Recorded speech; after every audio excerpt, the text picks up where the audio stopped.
오늘 하나님 말씀 갈라디아서 6장의 말씀입니다. 오늘 말씀의 제목은 서로 짐을 지라입니다. 같이 한번 따라해 볼까요? 서로 짐을 지라. 서로 짐을 지라. 서로 짐을 지라. 서로 짐을 지라. 아멘.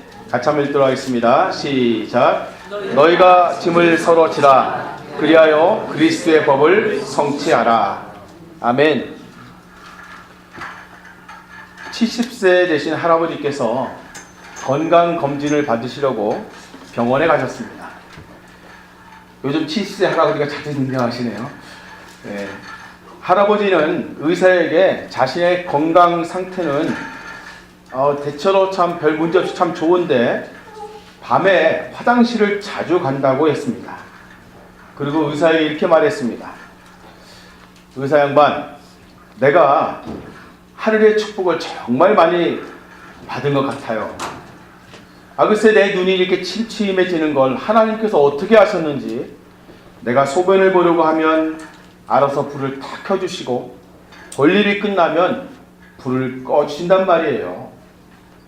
이 말을 들은 의사가 진료를 마치고서 할아버지의 부인을 불러서 이렇게 말했습니다. 할머니, 영감님의 그 건강검진 해보니까 검사 결과는 아주 좋습니다.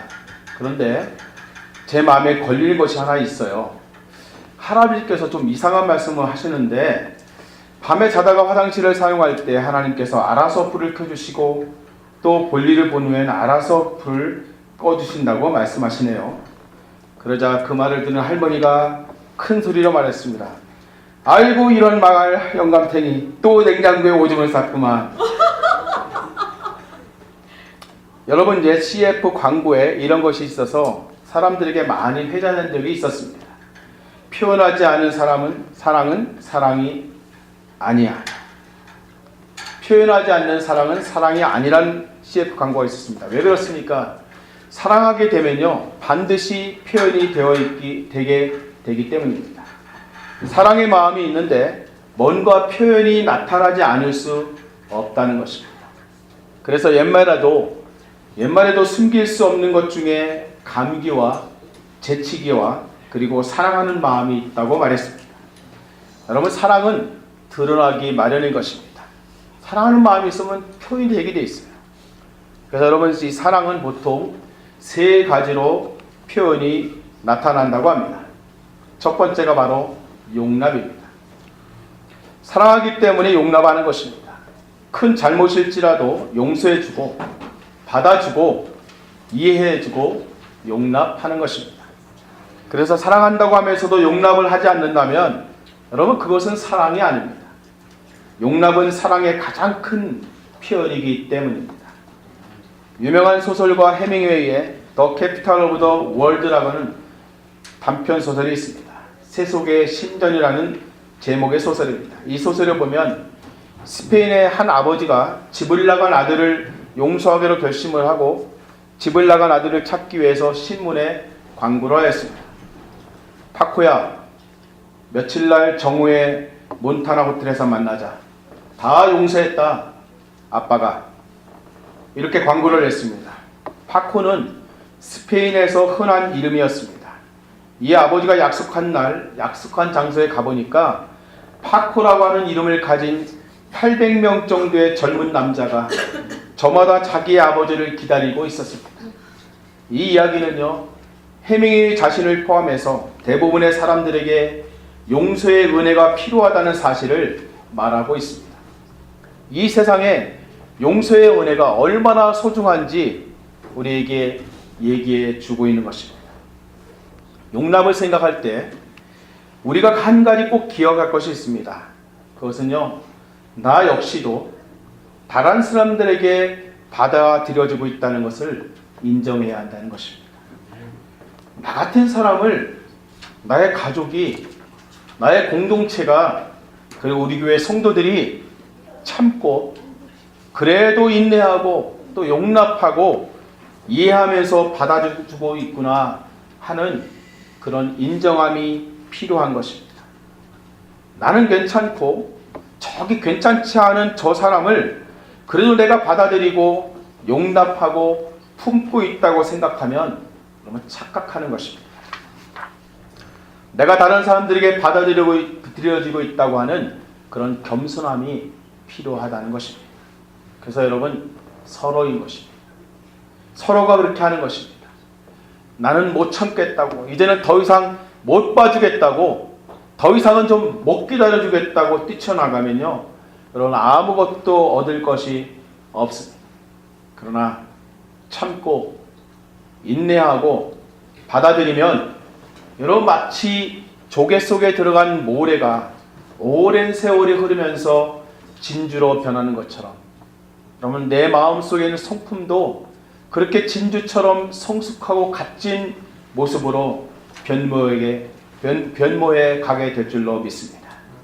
결국 내가 인내로 받아들이는 그 사람을 통해서 나의 인격과 성품이 아름답게 빚어지는 축복을 받게 되는 것입니다.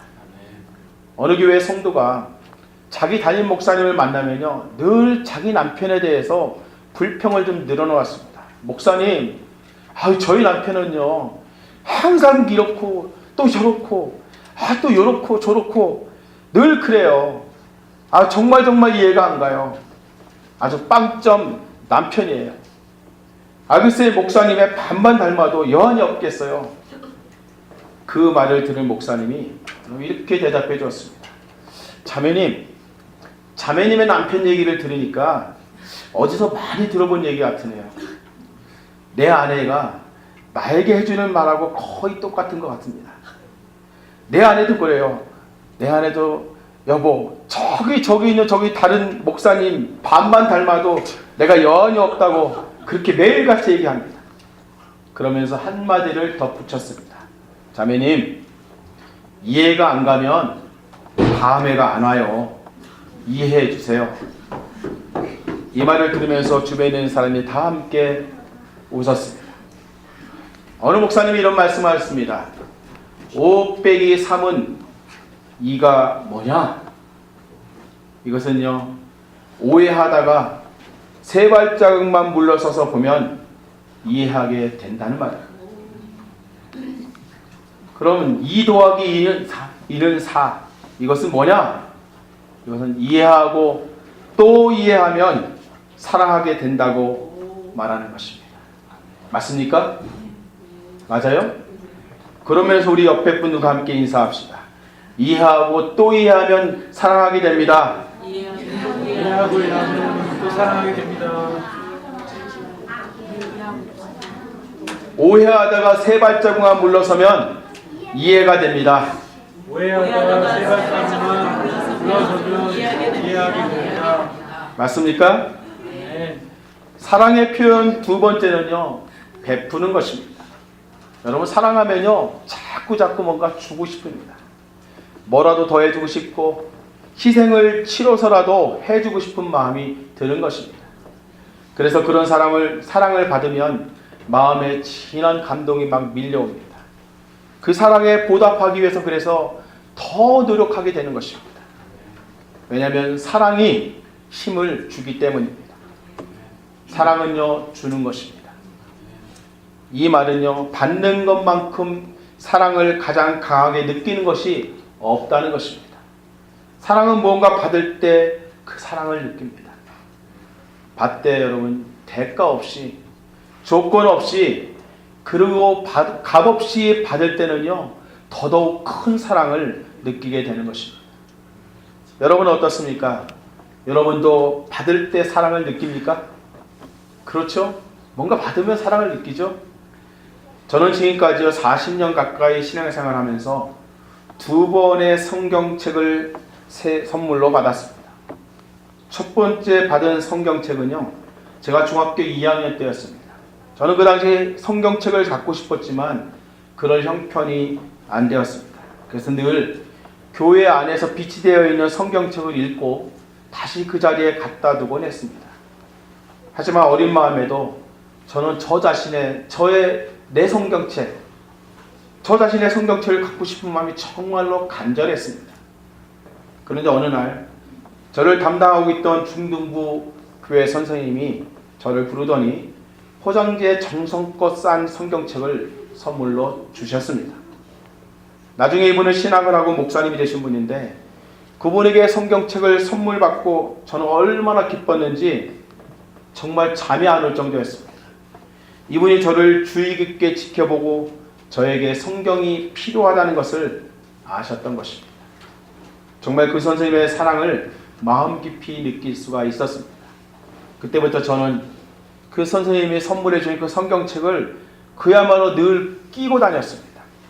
그 선생님의 사랑에 보답하고 싶은 마음에서도 더욱더욱 성경을 열심히 읽었습니다. 학교에 갈 때도 저는 늘 그 무거운 이게 굉장히 두꺼웠어요. 두껍고 빨간게 이렇게 색칠되어 있는 아주 오래된 성경책. 학교 갈 때도 저는 그걸 가지고 다녔습니다. 그래서 학교에서도 읽고 버스 타고 다닐 차 안에서 흔들리는 차 안에서도 읽고 잘 때는 늘 머리맡에 놓고서 자고 언제라도 읽기 위해서 어디를 가도 성경책을 손에서 놓아본 적이 없었습니다. 그렇게 성경을 가지고 다니면서 읽어보니까 중학교를 졸업하기 전에 벌써 성경을 몇 번씩 통독을 하게 되었습니다. 그리고 그 성경책이 어느새 너덜너덜하게 되었습니다. 제가 지금 두 번째로 성경을 선물 받은 것은 1년 반 전 재작년의 일입니다. 그동안 성경을 여러 번 읽다 보니까 눈이 많이 침침해졌습니다. 더구나 제가 보는 성경책이 글씨가 작아서 조금만 읽다 보면 눈이 아프고 글씨가 두 개로 막 보일 때가 많았습니다. 그래서 언젠가 무심결에 그런 얘기를 했었습니다. 근데 어느 성도분이 어느 날 저에게 큰 글씨로 된 성경책을 선물하였습니다. 제가 목회자로 지내면서 다른 사람들에게 성경을 참 많이 선물하기는 하였지만 평신도로부터 성경을 선물받은 것은 어린 시절 이후에 지금까지 성경을 선물받은 것은 처음이었습니다. 여러분 한번 생각해 보십시오. 목사가 평신도로부터 성경을 선물받는 그 장면 말입니다. 처음에는 참 많이 놀랐지만 잠시 후에 저에게는 감동이 밀려왔습니다. 그리고 두고두고 그 감동이 식지를 않았습니다. 무심결에 한 말을 놓치지 않고 기억하고 마음에 두고서 큰 글씨의 성경을 선물해준 그분의 사랑과 마음 씀씀이가 저에게 전달이 되어 왔기 때문입니다. 성도 여러분, 사랑은요 베푸는 것을 통해서 전달이 됩니다. 크던 작던 베푸는 것에 마음이 담겨있기 때문입니다. 그래서 여러분 베푸는 손길에 사랑의 마음이 담겨져 있는 것입니다. 사랑의 세 번째 표현은요, 앞서 말했던 두 가지 사랑의 표현에 비해서 좀 더 어렵고 힘이 듭니다. 하지만 어떻게 보면요, 이 세 번째 사랑의 표현을 통해서 사랑의 완성이 이루어지게 됩니다. 세 번째 사랑의 표현은요, 상대의 짐을 지는 것입니다. 요즘은 세상이 아주 각박해져서 아주 지극히 개인적인 세상이 되었습니다. 그래서 다른 사람의 일에 별로 관심이 없습니다. 자기 일에만 관심이 있습니다. 심하게는요, 옆에서 다른 사람이 죽어가는데도 별 관심이 없습니다. 종종 들려오는 뉴스에 보면요, 길가에서 사람이 차에 치거나 강도를 당하거나 또는 도둑을 맞아도 그저 물끄러미 쳐다보다가 그냥 시선을 돌리고 자기 길을 가는 모습을 심심치 않게 보게 됩니다. 자기의 일이 아닌 것에 시간과 에너지를 낭비하고 싶지 않다는 표현입니다. 사람들이 정말 무정해졌습니다. 근데요 여러분, 앞으로는 이러한 일이 점점 더 가속화되고 더욱더 그러게 될 것입니다. 왜냐하면 바로 성경에서 경고한 이 마지막 때에 나타나는 현상이기 때문입니다. 하지만 여러분, 그렇기 때문에 우리 믿는 성도들에게는 서로 짐을 지는 것이 이 마지막 때를 살아가는 성도의 사명이 되고 있습니다. 바로 이것이 주님의 명령이기 때문입니다. 오늘 본문의 말씀, 너희가 서로 짐을 지라 그리하여 그리스도의 법을 성취하라 말씀하고 있는 것입니다. 서로 짐을 지는 것이 그리스도의 법을 성취한 것이라고 말씀합니다. 그리스도의 법이 무엇입니까? 이웃을 내 몸같이 사랑하고 서로 사랑하는 것입니다. 그러므로 서로 짐을 지는 것이 바로 사랑의 완성이라고 말할 수 있는 것입니다. 눈이 무섭게 쏟아지던 어느 날, 인도의 썬다싱이 동료 수도사와 함께 산을 넘어서 수도원으로 가고 있었습니다. 가던 길에 한 사람이 병들어서 쓰러져 있는 것을 보았습니다. 그래서 함께 가던 수도사가 저렇게 죽는 것은 저 사람의 운명이니까 우리는 우리의 갈 길을 갑시다 라고 말했습니다. 하지만 이 썬다싱은요, 아닙니다. 하나님께서 나로 하여금 이 길을 지나게 하신 것은 바로 저로 하여금 저 사람을 도우라고 하는 부르심이라고 생각합니다. 그렇게 대답하고 그 사람을 등에 업었습니다. 하지만 다른 수도사는요, 이 눈보라 속에서 같이 죽을 일이 있느냐 하면서 혼자 가버렸습니다. 썬다싱은 죽어가는 사람을 업고 험한 눈길을 힘들게 걸어갔습니다.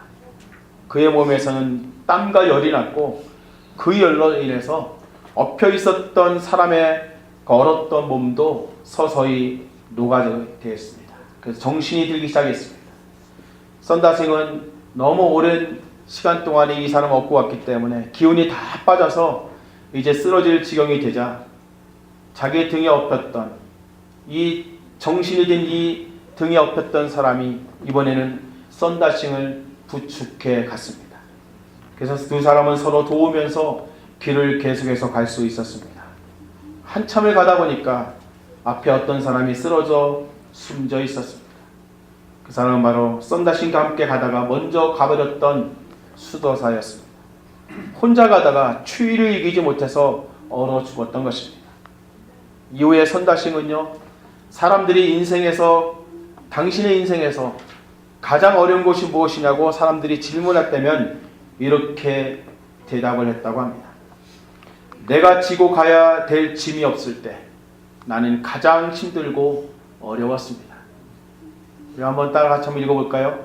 내가 지고 가야 할 짐이 없을 때 나는 가장 힘들고 어려웠습니다. 여러분, 주님은요, 짐을 서로 지라고 하셨습니다. 그 짐이 무겁지만 그 짐이 세상의 품바 속에서도 우리를 살리는 작용을 한다는 것입니다.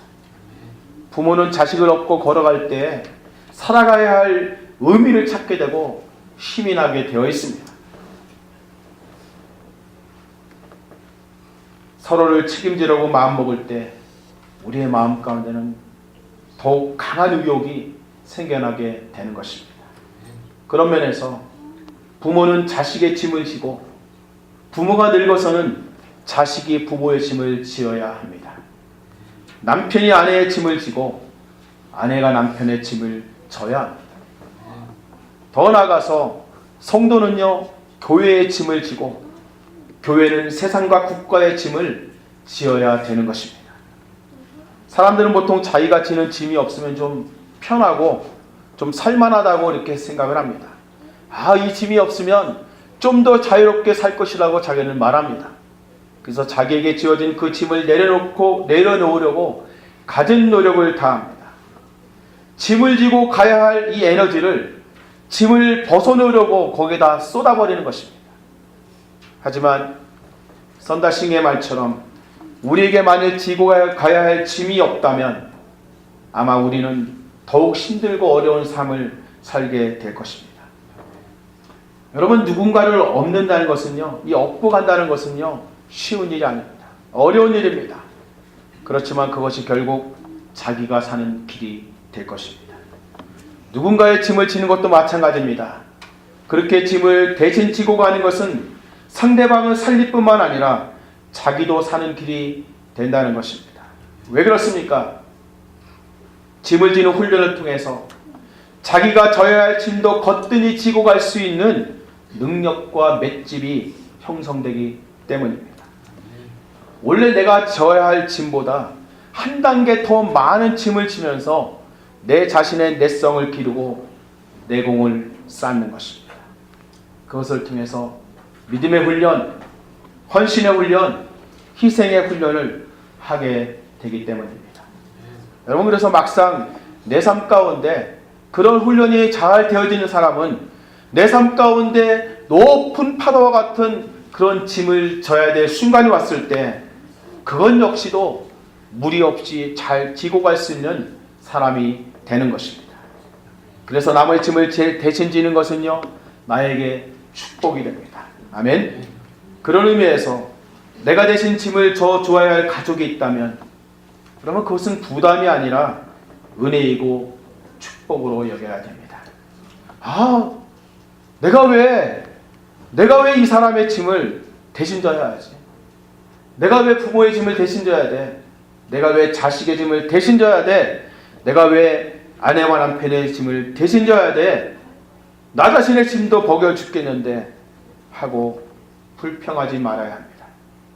그러므로 우리가 지고 있는 이 짐은요, 나를 나 되게 하는 나의 선생님이고 나를 더 크게 만드는 훈련 조교요 교관이라는 사실을 깨닫는다면 우리는 더 이상 이 짐을 회피하지 않고 기쁨으로 지게 될 것입니다. 그래서 우리의 생각을 바꿔야 됩니다. 짐은 나에게 부담스러운 것이 아니라 나를 더욱 나되게 하는 축복의 길이라는 것을 말입니다. 그래서 우리 옆에 있는 사람에게서 또 한 번 인사합시다. 짐이 나에게 축복입니다. 눈을 좀 많이 보면서 제대로 하십시오. 짐이 나에게 축복입니다. 짐이 나를 나되게 만들어 줍니다. 당신의 짐도 내가 지겠습니다. 정말입니까?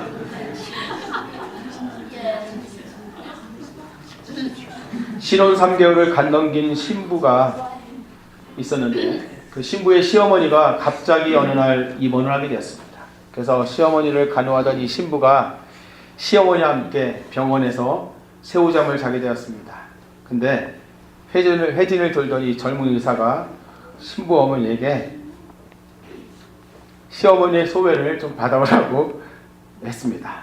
하지만 지난 밤에 이 시어머니를 간호하느라고 잠을 설쳤던 신부가 시어머니의 그 소변을 받아서 의사에 가져가다가 그만 넘어져서 엎지르고 말았어요.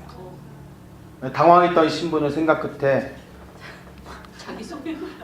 자기의 소변을 의사에게 가져다 주었습니다. 다음날 아침에 회진을 돌던 이 젊은 의사가 의미심장한 미소를 지으면서 시어머니에게 이렇게 말했습니다. 감축드립니다. 임신 3개월입니다. 시어머니의 병환이라는 이 짐을 달갑게 지다 보니까 이런 즐거운 해프닝도 생기고 서로의 관계에 사랑이 흐르고 축복이 흐르게 되는 것입니다. 여러분, 짐이라고 해서 다 힘든 것만은 아닙니다. 짐을 지다 보면 진정한 사랑이 무엇인지를 깨닫게 되고 알게 되는 그런 축복을 누리게 되는 것입니다. 어느 날 지방에 사는 나이 많으신 노부부가 살고 계셨습니다. 근데 이 노부부는 마치 젊은 연인처럼 늘 손을 꼭 붙잡고 다녔습니다. 그러다가 어느 날 갑자기 부인께서 뇌졸중으로 쓰러져서 의식을 잃고 말았습니다. 남편은 정말 놀랍고 아연실색하지 않을 수 없었습니다. 그 부인이 중환자실로 옮겨져서 치료를 받았지만 여전히 전혀 움직일 수가 없었습니다. 그저 침대에 누워있는 산 송장일 뿐이었습니다. 호흡만 붙어있을 뿐이지 말도 못하고 움직이지도 못했습니다. 그저 죽을 날만 손꼽고 있는 상황이었습니다. 그러던 어느 날 이 남편이 중환자실에 누워있는 아내의 병실을 방문했습니다. 경황이 없어서 그동안 이 아내에게 하지 못했던 것이 있다는 것을 알게 되었습니다. 그래서 그 아내에게 와서 손을 붙잡아 주었습니다. 그리고 이전에 하던 대로 그 엄지손가락을 펴서 아내의 손을 꼭 하고 따박따박 3번을 눌러주었습니다. 바로 그 순간이었습니다. 아내의 엄지손가락이 서서히 움직였습니다. 그리고 힘겹게나마 꼭 하고 남편의 손등을 누리면서 반응했습니다. 아내가 살아있는 것이었습니다. 그때부터 남편은요, 이 아내 곁에서 손을 붙잡고 계속해서 꼭 했고 아내 역시 꼭 하고 화답을 했습니다. 시간이 갈수록 아내의 손에 힘이 점점 더 들어가는 것이 느껴졌습니다. 너무나도 기뻤습니다. 얼마 후에는 놀랍게도 이 아내의 의식이 돌아왔습니다. 기적이 일어난 것입니다.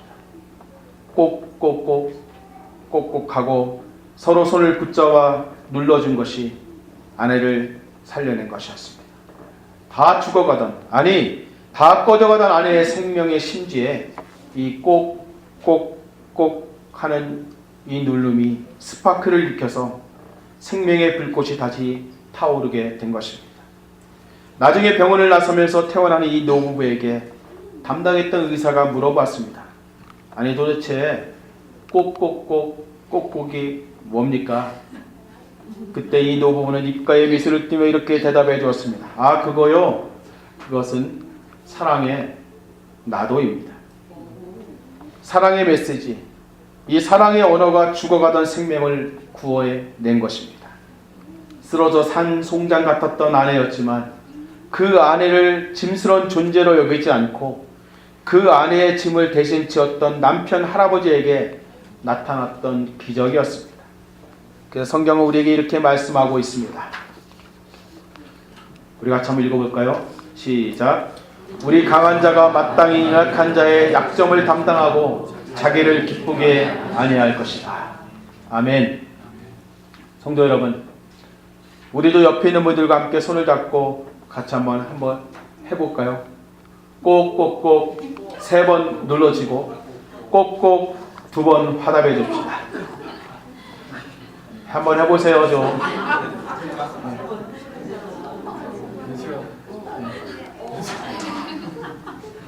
꼭꼭꼭 뭐라죠? 3번 누르면 뭐죠?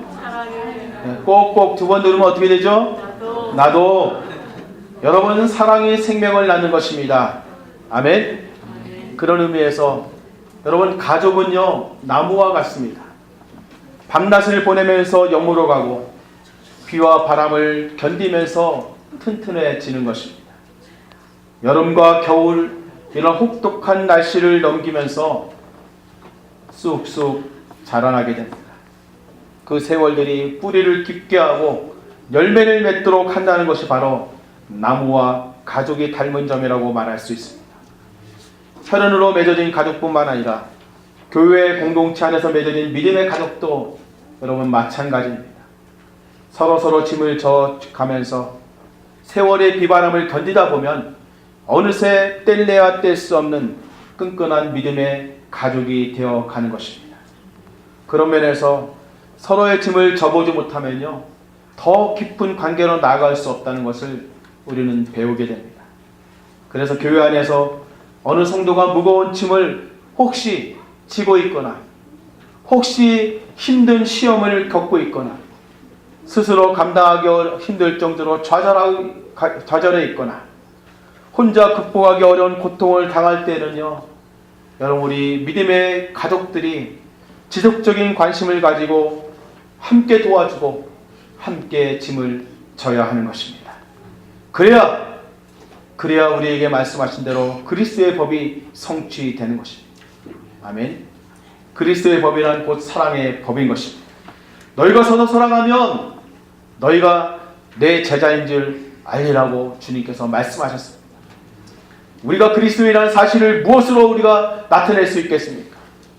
어떻게 우리가 주님의 진정한 제자인 것을 알 수 있겠습니까? 바로 우리의 주변의 사람들이 어려움 가운데 처할 때 드러나는 것입니다. 그 어려운 때에 우리가 부모의 짐, 자녀의 짐, 아내의 짐, 남편의 짐, 형제의 짐, 목사의 짐, 성도의 짐, 이웃의 짐, 교회의 짐, 국가의 짐을 서로 나누어 지는 사람들이 바로 주님의 제자들인 것입니다. 말로만 제자가 아니라 삶으로, 행동으로 짐을 져줌으로써 우리 자신이 제자라는 것을 나타내고 드러내는 것입니다. 말씀을 마무리하겠습니다. 4,000년 전에 중국인들의 조상들이 한자의 원형인 이 상형 문자를 만들 때 이야기입니다. 크다라고 하는 뜻의 글자를 만들려고 하는데 어떻게 표현할 줄 몰라서 고민했습니다. 오랫동안 논의를 한 끝에 사람이라는 이 사람을 사용해서 크다라는 뜻을 나타내기로 합의를 보았습니다. 그런데 어떤 사람이 큰 사람인가를 쉽게 결론을 내지 못했습니다. 재물이 많으면 큰 사람인가? 권력이 강하면 큰 사람인가? 아니면 그 당시에 그 풍습처럼 아들이 많으면 큰 사람인가? 은혼에 은혼을 거듭한 끝에 무거운 짐을 지고 있는 사람이 크다는 결론에 도달했습니다. 그래서 사람의 등에 가로로 이 짐을 올려놓고 이것을 크다라는 뜻으로 칭했다고 합니다. 짐을 지고 가는 사람이 큰 사람이라는 것입니다. 이 짐이 무엇입니까? 이 짐이 곧 십자가인 것입니다. 십자가와 같이 큰 짐을 지는 사람이 큰 사람입니다. 자기의 십자가를 질 뿐만 아니라 다른 사람의 십자가도 질 수 있는 사람이 더 큰 사람인 것입니다. 바로 예수님처럼 말입니다. 그래서 예수님께서 말씀하신 것입니다. 자기 십자가를 지고 나를 쫓으라. 자기 십자가를 질 수 있는 사람이 예수님처럼 다른 사람의 십자가도 질 수 있는 사람이 되는 것입니다. 자기 십자가를 지는 것은요, 다른 사람의 십자가를 질 수 있는 사람으로 훈련되는 과정인 것입니다. 우리로 하여금 더 큰 사람, 진정으로 큰 사람이 되도록 훈련하는 것입니다. 성도 여러분, 지금 우리 교회는요, 이제 막 성장의 발걸음을 떼고 있습니다. 사람이 몇 명 되지 않을 때는 별 어려움이 없었는데 사람이 조금씩 많아지다 보니까 이젠 조금씩 섬김의 손길이 필요한 영역이 많아지고 있습니다. 매 주일마다 식사 준비하는 일에서부터 예배 시간에 베이비를 돌보아주는 일, 또 한창 자라나는 우리 킹스키즈 자녀들을 위한 교사의 일들, 사람들을 안내하면서 섬기는 일 등 다양한 곳에서 짐을 지며 선교할 일들이 많아졌습니다. 이러한 영역들에 교회의 짐을 서로 지는 사람들이 정말 필요합니다. 이 짐을 누가 지겠습니까? 제자가 지는 것입니다. 제자의 삶을 살고 제자의 길을 가고자 하는 사람이 지는 것입니다. 그 중에서 저는요, 우리 아기 엄마들을 위한 섬김의 손길에 더욱 마음이 갑니다. 우리 아기 엄마들은 일주일 내내 아이들과 씨름하느라 몸도 마음도 지쳐 있습니다. 또 각 가정마다 베이비보다 더, 이 아기들보다 더 보채는 큰 애기들이 있죠. 다 큰 애기들. 이 남편이라는 짐 때문에 파김치가 되어 있습니다.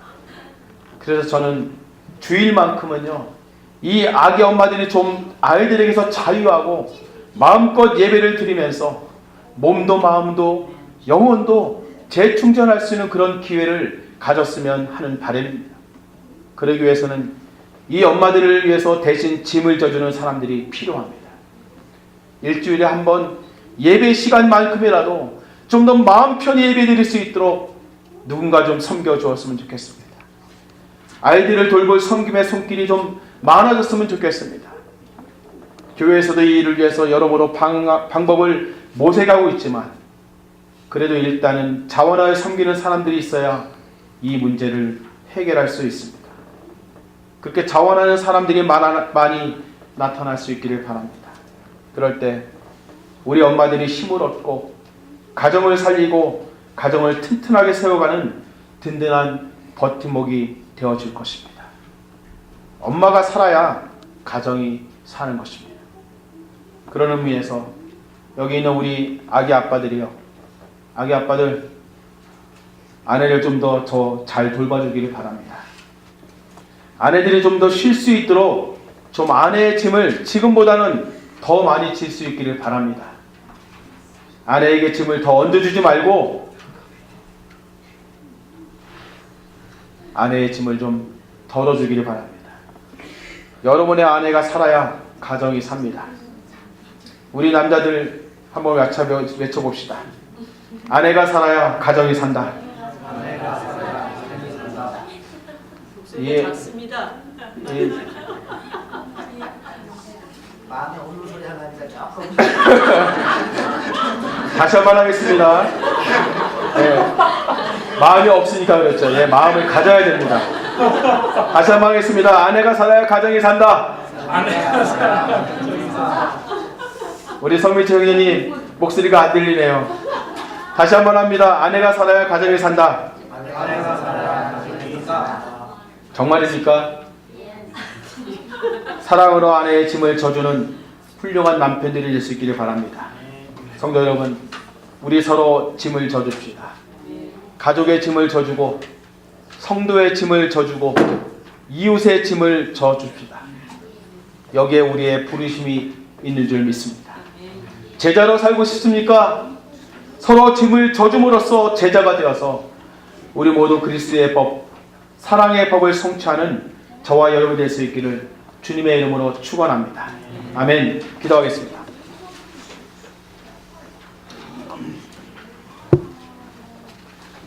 주님, 우리에게 말씀하셨습니다. 서로 짐을 지라고 말씀하셨습니다.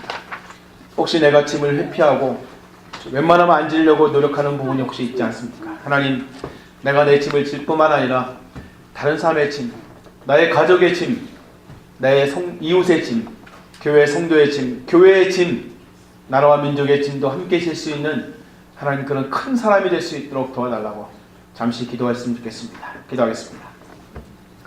하나님 아버지, 감사합니다. 오늘 주님 갈라디아서 말씀을 통해서 너희가 서로 짐을 지라, 그래야 그리스도의 법을 성취하라고 말씀하신 아버지 하나님, 주님 다시 한번 내가 지어야 될 짐이 무엇인지를 돌아보게 됩니다. 하나님, 내가 짐을 지지 않으려고 발버둥 치며 애썼던 나의 연약함과 하나님, 나의 이기적인 생각과 이 마음과 자세를 용서해 주옵소서.